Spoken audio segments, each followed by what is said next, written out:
mua đi mua nó đi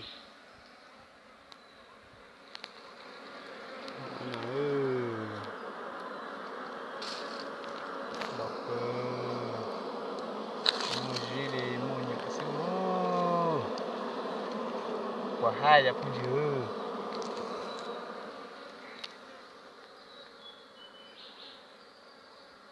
chỉ nó tôi chụp phỏ mua chụp phỏ sao còn tới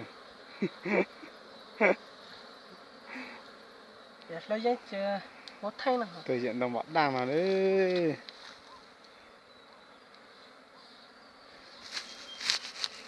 chôm à thay ra nhiều cái nhá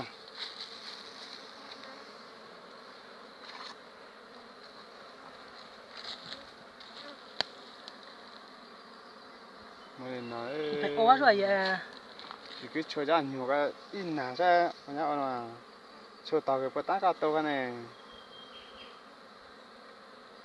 một tàu đấy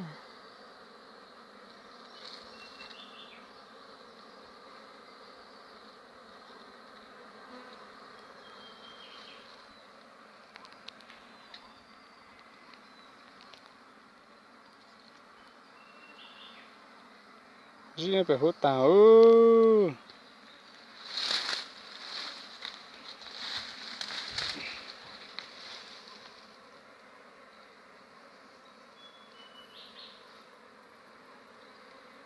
nhiều thế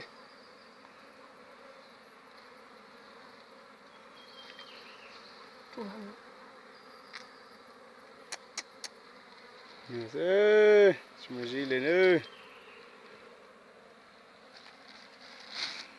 cho nó sẽ đó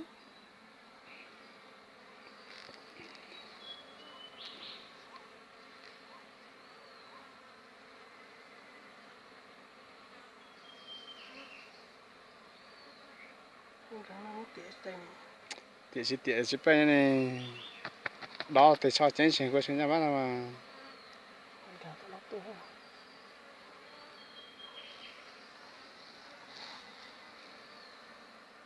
có cái bông tông hả mua khó cái con của tôi về cái đó mà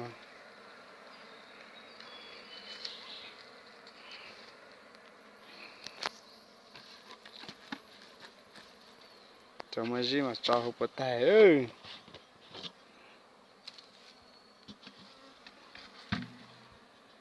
cho hộp bột tẻ nó cho nó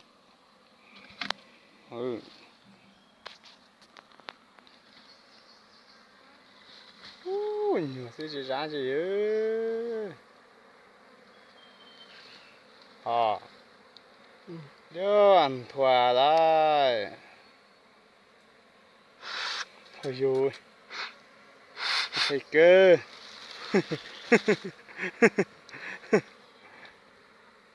chỉ tao lo ta ăn nó cần như này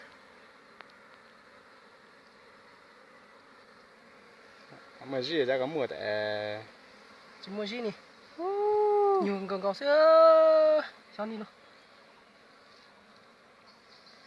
chỉ mua gì mà sát thò đi nó nên tham một của cả ở những dịp lại ít lắm một khi chứ chén gì mà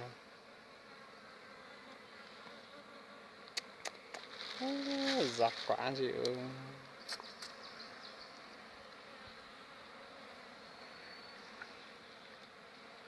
có cái là kia cả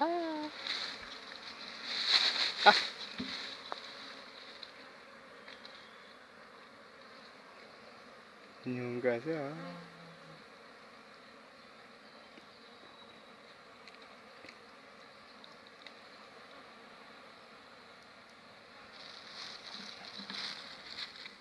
mua gì nhỉ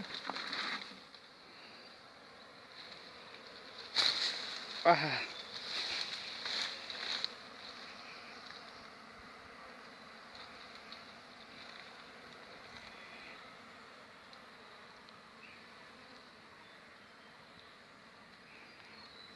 tuần cần đông thế đông mà lúc chú lú tuần đông đông một khó bỏ nên khỏi rồi lú chỉ nên chờ bao nhiêu một phút nữa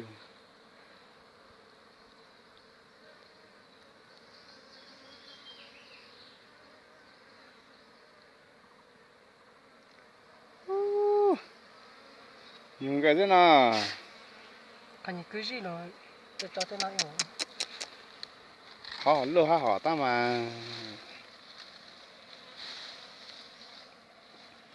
À, kìa.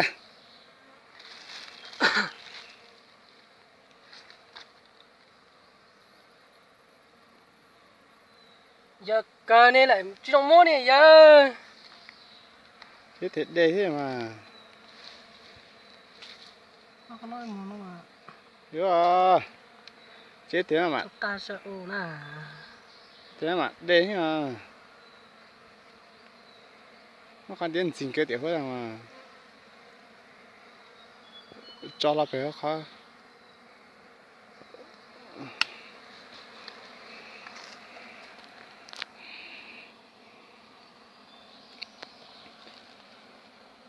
Nó lan rồi.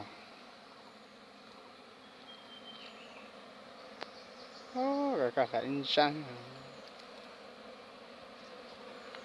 Cái gì đấy? Chịu. Cái gì nó sao hao nữa.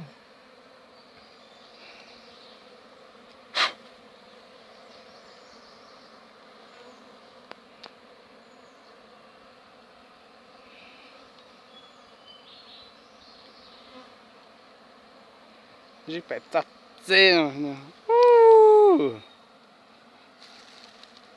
Nhưng mà cá sẽ đợi.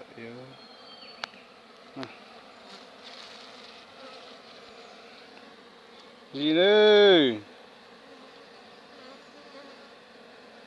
Semua gili.